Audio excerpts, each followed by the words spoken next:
नमस्कार, मैं एन झा फिर एक बार आपके सामने प्रस्तुत हूँ नए विषय को लेकर, नए राजनीतिक विषय को लेकर। आज हम चर्चा करेंगे जो भारत में अगला उपराष्ट्रपति कौन होगा। वैसे तो इस पर चर्चा जो इस पूरे सोमवार से 21 जुलाई से इस पर चल रही है, जब से जगदीप धनखड़ जो उस समय के जो राष्ट्रपति जी थे उनका इस्तीफा हुआ। लेकिन अब नेक्स्ट स्टेप पर ये देखा जाएगा जो उपराष्ट्रपति नए उपराष्ट्रपति होंगे, और इससे रिलेटेड जो इसके संबंध में हम इन डिटेल में इसमें चर्चा करेंगे। 21 जुलाई यानी जो इस सप्ताह के जो सोमवार का दिन कोई राजनीतिक रूप से कोई साधारण दिन नहीं था।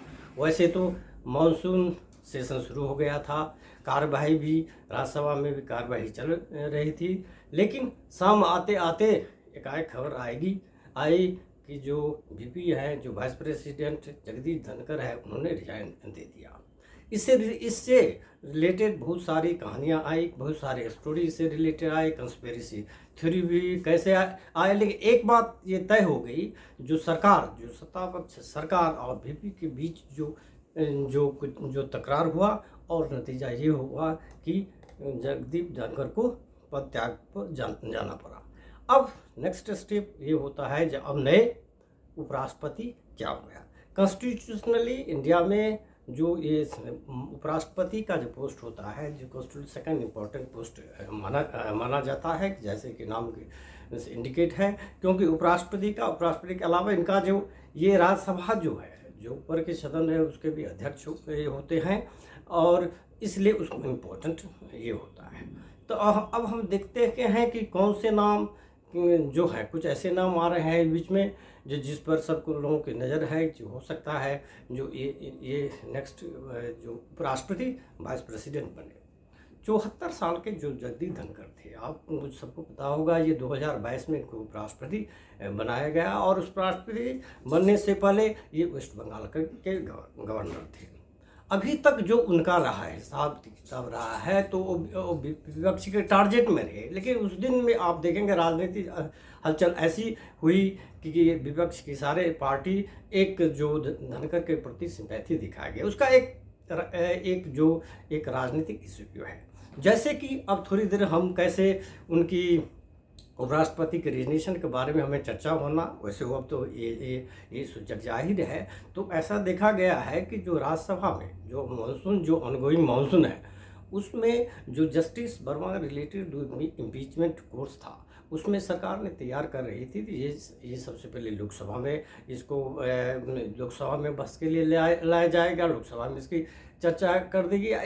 इसके तहत तकरीबन 145 जो एमपी है उनका साइन भी हो गया था। उस सिग्नेचरी में राहुल गांधी सीनियर कांग्रेस लीडर और एलओपी जो लीडर्स ऑफ अपोजिशन है, उनका भी सिग्नेचर हो गया था। लेकिन उसी दिन सोमवार को फर्स्ट जो बीएससी की जो बिजनेस एडवाइजरी जो मीटिंग जो होती है, उस फर्स्ट मीटिंग के बाद में ये बातें आने लगी, जो धनखड़ ने उपराष्ट्रपति जी ने उनको अलग अपोजिशन के द्वारा राज्यसभा में डिस्कशन के लिए जो अपोजिशन के द्वारा जो एमपी द्वारा सांसद द्वारा जो हस्ताक्षरित उन्होंने पेश किया, और उन्होंने इसको एक तरह ओके कर दिया। राज्यसभा में इसके बहस के लिए उन्होंने ओके कर दिया, जबकि सरकार सत्ता चाहती थी कि पहले ये लोकसभा में इसकी चर्चा हो, और उसके बाद क्योंकि जुडिशरी पर ये जो 80 वर्मा का केस है, जैसे कि आप जानते हैं कि ये बहुत रेयर केस है, क्योंकि बहुत कम ऐसे मामले आए हैं जिसमें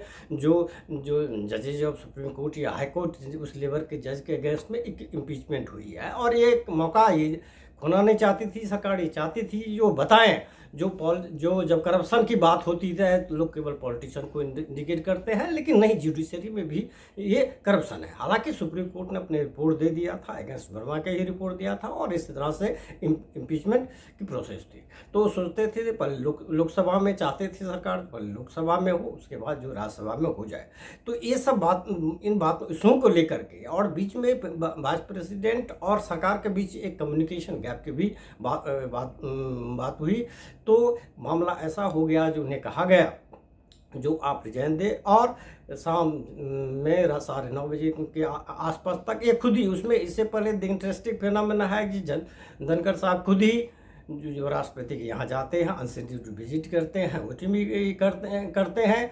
और इनका ये वाइस प्रेसिडेंट वाला जो इनका जर्नी रहा, जो उन्होंने ये 2022 से था, इनको 2027 तक ये रह सकते थे, तो बीच में मिड टर्म में ही उन्हें जाना पड़ा। ये इस तरह की आप पूरी आप देखेंगे तो ये एक तरह की जो ये पहली घटना हुई है। तो कुछ देर के लिए देखो, कुछ देर के लिए जो गवर्नमेंट ऑफ द जो सत्ता पक्ष की गवर्नमेंट, जो मोदी सरकार, कुछ तरह के लिए कठहरे में थे, एम्बेरसमेंट हुआ। लेकिन उसके बाद जिस हिसाब से जो वाइस प्रेसिडेंट के रिजिग्नेशन पर जिस हिसाब से ट्रस्ट गवर्नमेंट प्राइम मिनिस्टर का आया, और जिस हिसाब से गवर्नमेंट ने लिया, इस हिसाब से ये लग रहा है ये जो अपना डैमेज कंट्रोल गवर्नमेंट करने में सफल रही। और अब जो लेटेस्ट ये है, जो अभी जो वर्मा, जस्टिस वर्मा केस, जो इम्पीचमेंट केस है, अभी पहले लोकसभा में डिस्कशन होगा और राज्यसभा में इसकी डिस्कशन नहीं खेलेंगे। आश्चर्य बात फिनोमेना आ रहा है, जो अब जब आप देखेंगे पूरी तरह, तो जो वाइस प्रेसिडेंट धनखड़ थे, जिनके अगेंस्ट में जो और जितने विपक्ष हैं, कांग्रेस हो या तृणमूल कांग्रेस, ममता बनर्जी हो, और भी जितने बीजेपी के नेता है, इनके अगेंस्ट में 2 बार जो है इसको नो कॉन्फिडेंस मौसम भी इस केस में डालना चाहते थे, जो रिजेक्ट कर दिया। लेकिन कहा है कि ये जो विपक्षी दलों की हमदर्दी, ये भी समझ में नहीं रहा थी। और धीरे धीरे अब जब दिन बीतते गए हैं, दिन दिन बहुत सारी बातें मर्ज हो रही है, जो कैसे कुछ विगत कुछ दिनों में, कुछ महीनों में कह सकते हैं, जो सरकार और वाइस प्रेसिडेंट के बीच एक जो दूरियां बढ़ती गई, संवाद का अभाव हुआ। खैर, अब नेक्स्ट स्टेप ये है, जो अगला वाइस प्रेसिडेंट क्यों होगा, क्योंकि देखो वाइस प्रेसिडेंट का पोस्ट जो है उपराष्ट्रपति का पास वो है। ये ऐसा नहीं है जो कोई उपराष्ट्रपति जब डिजाइन चल गए तो किसी को कार्यभार दिया जाएगा।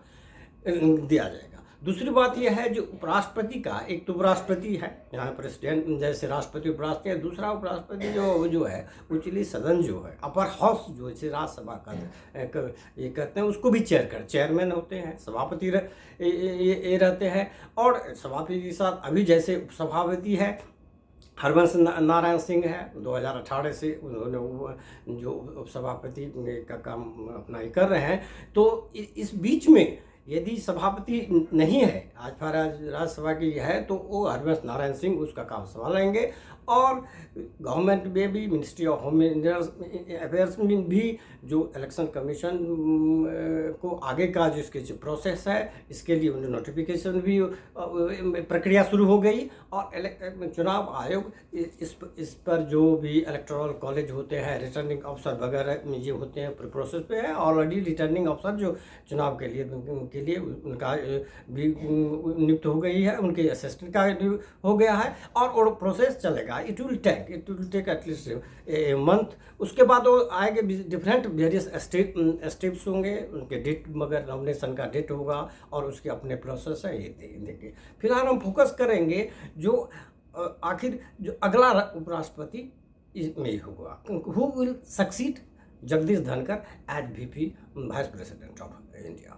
तो कुछ नामें आ रही है, कुछ नामें शुरू में ऐसे भी नाम आ रही है, हो सकता है कि जो ये NDA है, जो खासकर BJP लेड NDA गवर्नमेंट है, तो इसमें हो सकता है ये बात की जो इनके अलायंस के भी कुछ आ सकते हैं। जैसे बिहार के जो चीफ मिनिस्टर हैं, 2 दशक से जो वहाँ चीफ मिनिस्टर हैं बिहार के, उनका भी नाम आ रहा था वाइस प्रेसिडेंट। उसके बाद रमानाथ ठाकुर जो राज्यसभा के सदस्य हैं, और अभी मोदी गवर्नमेंट में मिनिस्टर भी उनका भी हो सकता है नाम, उनकी भी चर्चा हुई। जो कर्पूरी ठाकुर, भारत में कर्पूरी ठाकुर के बेटे हैं। तो इस तरह से जिसमें से जाति जो एक समीकरण बिछाने की बात हो रही है, पीछे भट्ट आते हैं, वो भी आ रहे हैं। और भी जैसे बिहार के जो गवर्नर है आरिफ मोहम्मद खान, उनका भी नाम आया है।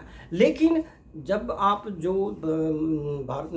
पार्टी के, खासकर भारतीय जनता पार्टी के जो उनके MP है, उनसे या जो सूत्रों से जब बात करेंगे, तो आपको ये पता चल जाएगा कि इस बार धनकर जो एक प्रकरण जो हुआ, ये जो एम्बेरस गया गवर्नमेंट ऑफ दी, तो बीजेपी जो चाहेगी ऐसे कैंडिडेट वाइस प्रेसिडेंट बन जो एकदम, जो कहते हैं ना खाटी बीजेपी आरएसएस बैकग्राउंड से फाउंडर हो, जिनका कंट्रीब्यूटर हो, और जिनके साथ जो उस तरह से एम्बिशस नहीं हो, जो जिस तरह से एम्बिशस जो इन्होंने जगदीश धनखड़ ने दिखाया।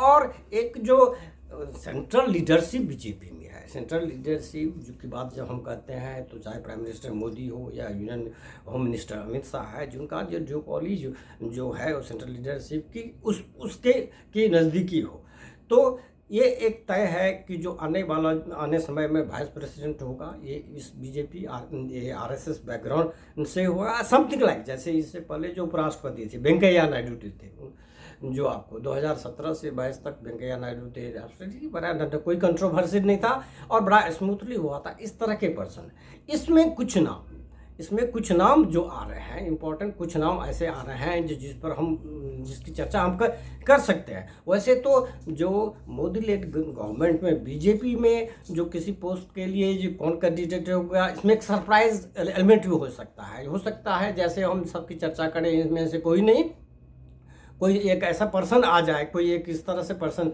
उनको अपॉइंट कर दे जो उतना फोकस में नहीं। लेकिन एक चीज़ तय है, जो अगला जो वाइस प्रेसिडेंट बनेगा वो बीजेपी आरएसएस के कोर मेंबर, जिनका जो कंट्रीब्यूशन रहेगा और वहीं से होगा। जैसे अभी नाम आ रहा है थावरचंद जो गहलोत हैं, ये मध्य प्रदेश से बिलोंग करते हैं, प्रेजेंटली कर्नाटक के गवर्नर है, और इससे पहले इन्होंने वेरियस विधानसभा, राज्यसभा, लोकसभा में इनका ये प्रेजेंस रहा है। ये पार्टी के एक समय में पार्टी के जो उपाध्यक्ष भी रह सकते हैं। पोर्टफोलियो डेडिकेटेड माना जाता है, केंद्रीय कैबिनेट मिनिस्ट्री में इनके रहे। सबसे इम्पोर्टेंट भाड़ा है, जब जाति समीकरण जब की बात करते हैं तो ये दलित जाति से बिलोंग करते हैं, तो वो दलित इशू पर जो जहाँ भी कहीं जो कोई इशू होती है तो उसको सामंजस्य स्थापित करने के लिए, एक मैसेजिंग देने के लिए भी ये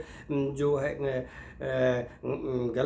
थावरचंद गहलोत इनकी जो पॉसिबिलिटी है, एक फैक्टर है जो ही 77 ईयर ओल्ड, लेकिन ये कॉन्स्टिट्यूशनल पोस्ट में इस एज को हो सकता है नजरअंदाज भी किया जाए।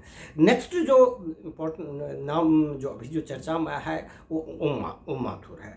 माथुर है, आरएसएस प्रचारक रहे और आरएसएस प्रचार के लिए ऑर्गेनाइजेशन में बड़ा इम्पोर्टेंट पोस्ट इन्होंने इनका रहा है। ये उस समय भी गुजरात के प्रभारी थे जब प्राइम मिनिस्टर नरेंद्र मोदी वहाँ के चीफ मिनिस्टर थे, और इसके अलावा भी वेरियस स्टेट इम्पोर्टेंट स्टेट के ये प्रभावी भी रहे हैं। अभी फिलहाल वो सिक्किम के राज्यपाल हैं। 73 ईयर ओल्ड ओम माथुर का ऑर्गेनाइजेशनल एडमिनिस्ट्रेटिव काफ़ी अनुभव है, और सबसे इम्पोर्टेंट है जो वो बीजेपी आरएसएस के जो कोर अथी से हैं, फाउंडिंग अथी से उससे बिलोंग करते हैं, तो ये इनकी संभावना ज़्यादा है।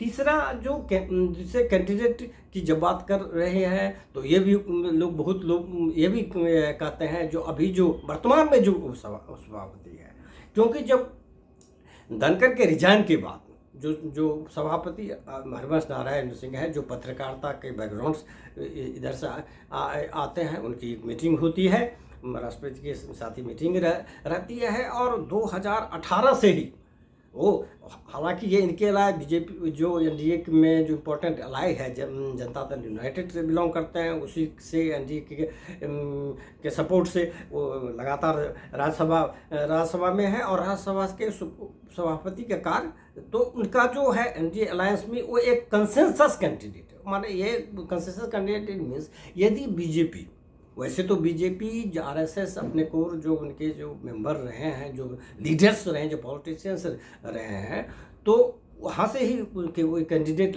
जो भी होंगे। लेकिन एक संभावना है, यदि किसी बात पर ये एक कंसेशन नहीं मिलती तो हो सकता है हरिवंश नारायण सिंह को भी बना दिया जा सकता है। इसकी भी एक संभावना है। We are talking of the possibility of those candidates, वो could be the next BP of India. लेकिन आप जब देखेंगे विगत जब मोदी राज से जब आए तब में देखेंगे जो कॉन्स्टिट्यूशनल जो पोजिशंस है तो बड़ा ही जो अपना एक हमेशा सरप्राइज एलिमेंट रहेगा। लेकिन एक चीज़ को बड़ा ध्यान दिया जाता है कि जो पर्सन आए वो उनका जो गवर्नमेंट से तालमेल हो, उस तरह के लेक ऑफ जो कम्युनिकेशन जो धनकर अन्य के बीच कम्युनिकेशन हुआ वो कम्युनिकेशन वो संवाद कंटिन्यू हो। क्योंकि ये जो दो प्रेसिडेंट और डिप्टी वाइस प्रेसिडेंट जो है ये पोस्ट कंस्टिट्यूशनली बड़ा इंपॉर्टेंट पोस्ट होता है।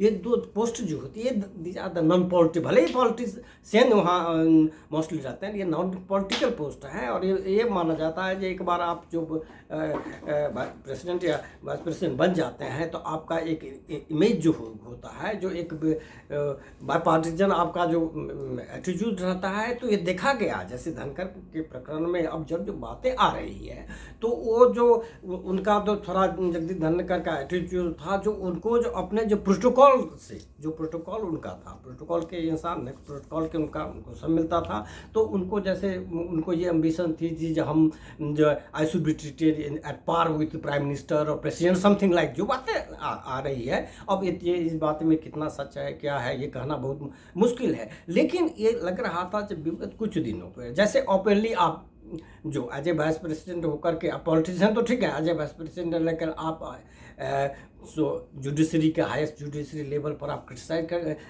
ये करते हैं और बहुत सी बातों पर जो उनका जो पॉलिटिकल टोन रहता है तो वो भी एक अच्छा मैसेज मोदी गवर्नमेंट में ये अच्छा मैसेज ये नहीं गया जो something that he is crossing the red line. तो एज ए नतीजा क्या होगा, उनको मिडवे उनको रिजाइन देना पड़ा। तो पूरा सा ऐसा लग रहा था जो एक प्रायोरिटी विपक्ष को के नेता को प्रायोरिटी विपक्षी बड़े खुश थे। वही विपक्षी दल ये नेता वही है, वही इंडिया ब्लॉक वही नेता है जो कुछ देर तक जस्ट इस भेंट से पहले कोई मौका नहीं होते थे इनके अगेंस्ट में बोलते थे, लेकिन एकाएक इस प्रकरण में एक देंगे, चाहे वो मीडिया हेड जयरा कांग्रेस के मीडिया जयराम रमेश हो या राष्ट्रीय सवाल कबीर सिब्बल हो और अन्य नेता हो एवं ममता बनर्जी जो से लीडर है जो जिनके साथ जो जब गवर्नर थे धनकर तो हमेशा वो तू मैमा होता था। और हमेशा जो state governor I mean West Bengal governor और जो गवर्नर के बीच वेस्ट बंगाल गवर्नर और गवर्नर के बीच हमेशा तानातानी रहती थी। एकाएक वो जो गुड लुक में अपोजिशन के गुड लुक में लगे तो ये भी थोड़ा एक ऐसा लगता था जो एनालिस्ट है वो देखते थे ये चेंजेस क्या हो गया है। फिलहाल एक्चुअल चीज़ धीरे धीरे जब बात आएगी तो पता चलेगी। लेकिन अब जो है नेक्स्ट वाइस प्रेसिडेंट के चुनाव की प्रक्रिया ऑलरेडी शुरू हो हुई है।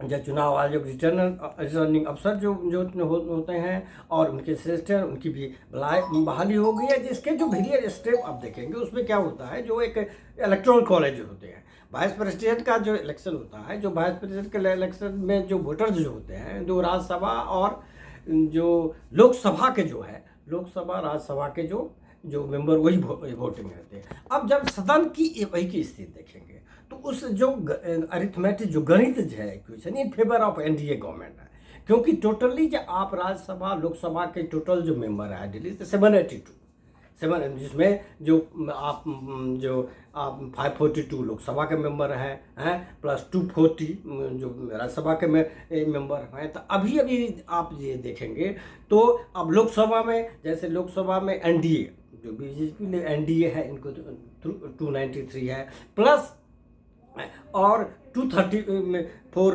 जो विपक्ष है। इसी तरह जो आप राज्यसभा में देखेंगे तो वो इनका स्कोर जो है ये एनडीए का इंडिया ब्लॉक से ज़्यादा है। टोटली आप यदि काउंट करेंगे तो 400 से अबव इनका बीजेपी का रहता है और ये जस्ट 313 के आसपास एप्लीकेशन। तो नंबर गेम में भी देखेंगे तो बीपी इलेक्शन में, वाइस प्रेसिडेंट इलेक्शन में नंबर के हिसाब से, रेशन इसके हिसाब से कोई भारतीय जनता पार्टी और एनडीए गठबंधन की कोई दिक्कत नहीं होगी और इनके कैंडिडेट चुने जाएंगे। लेकिन ये जो घटना चक्र हुआ, ये जो घटना चक्र हो, वो भी मानसून जो सेशन जो शुरू हुआ है 21 जुलाई को, उसके पहले दिन कुछ समय के लिए, खासकर कुछ समय के लिए government of the day NDA government के थोड़ी सी इनको जो थोड़ी देर के लिए बैक फुट में रख दिया। एम्बेरसिंग था, थोड़ी अनसर्टिनिटी था। द वे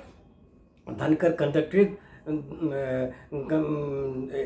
जो अपना उनका ये था, आज राज्यसभा के चेयरमैन की तरह जो उनका जो कंडक्टर था, जिस हिसाब से ये जा रहे थे, तो थोड़ी सी ये रही।